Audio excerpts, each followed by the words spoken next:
Sa ika-day 10 ng Miss Universe 2025 competition, sumabak ang mga candidates sa puksaan sa Muay Thai.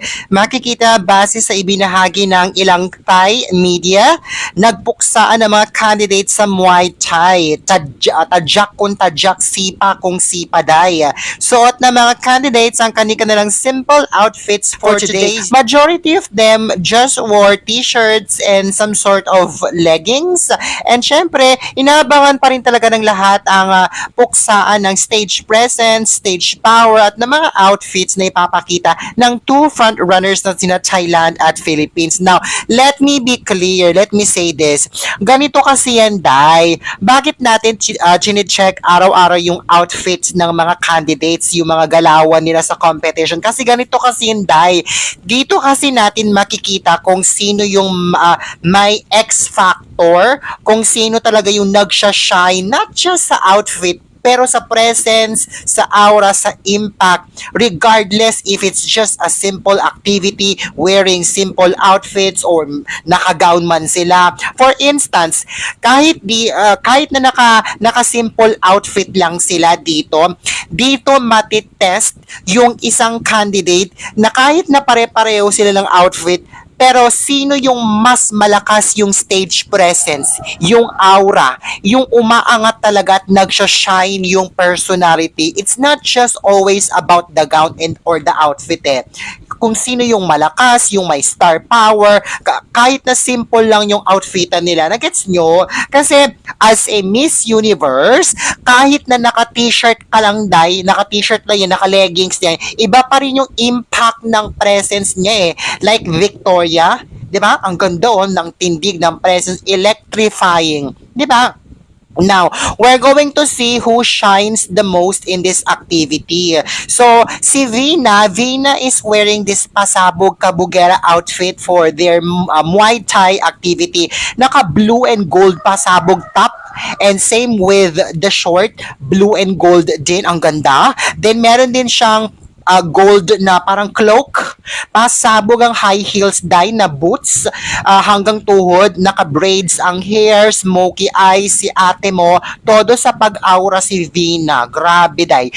Ganda ng outfit niya dito sa Muay Thai. Bago magsimula ang Muay Thai nila, kabugera, grabe talaga. Ang ganda ng bato niya ng facial expression sa camera with conviction talaga Day. Very natural din. Malakas ang puwersa ng stage power ni Vina as always. So, apparently, itong outfit niya is bago pala sila sumabak sa Muay Thai kasi nagpalit pala siya ng top. Same, pero same pa rin yung short niya. So, makikita na naka-black na siya na t-shirt. Same with the rest of the girls. Kasi may mga girls na naka-black t-shirt, meron naman naka-white t-shirt. Pero pare-parehas lang. Pero laban na laban pa rin si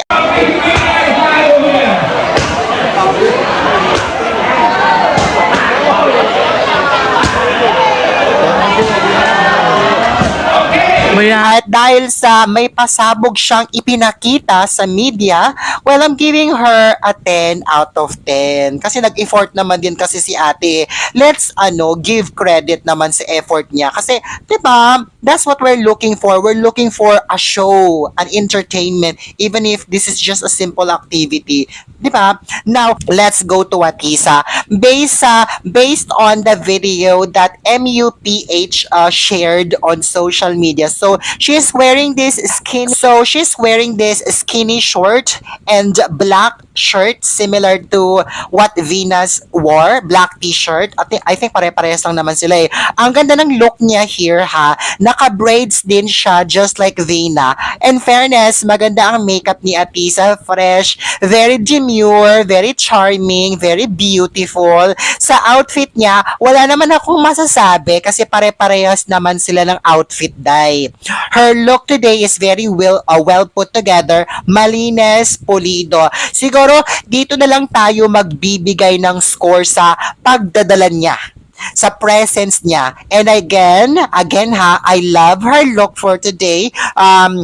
Very appropriate sa activity nila today, especially yung pagka-braids ng hair niya today. Pero medyo, ang siguro ang makakomment ko na lang dito is, medyo nakukulangan talaga ang stage presence ni Atisa. Nakukulangan ako ng force. Nakukulangan ako ng power sa aura niya. Kasi look, tignan mo dito. Dito sa part na to, Day, tignan mo siya. Para siyang nahihiya. Pansinin niyo, sige, pansinin niyo, 'di ba? Medyo shaky yung galaw at movements niya dito when she faced the media waiting outside or waiting at the lobby. Tingnan mo, 'di ba? Medyo parang it's giving nahihiya, para siyang nahihiya. Pansinin niyo, 'di ba? I think what she needs to do is she needs to put conviction. Ayan, nakuha ko rin yung word. She needs to put conviction in her act, in her movements. Ayan. Ibig sabihin, Day, lagyan niya ng diin yung bawat galawan niya para maging stable at solid as rock yung stage presence niya. Kasi inoobserbahan ko yung tindig niya at movements niya, napansin ko medyo kulang talaga ng conviction.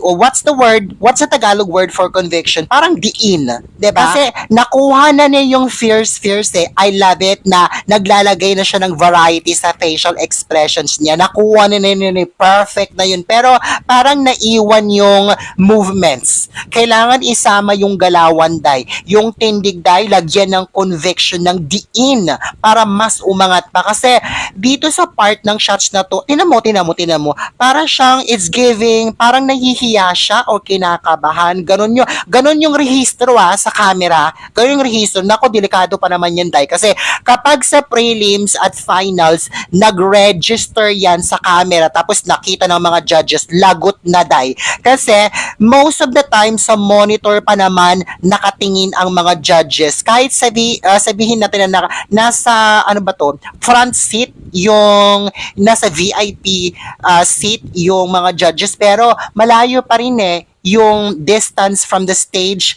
kung saan nakatayo ang mga candidates sa kinauupuan ng mga judges. Malayo kasi I've been there malayo. So, kailangan talaga most of the time talaga, tumitingin talaga sila sa monitor. So, kapag nag-register yan sa monitor, Day, lagot yan, Day. Pero for her outfit naman, today, for her look, wala ako masabi. Maganda, malinis, pulido, very well put together.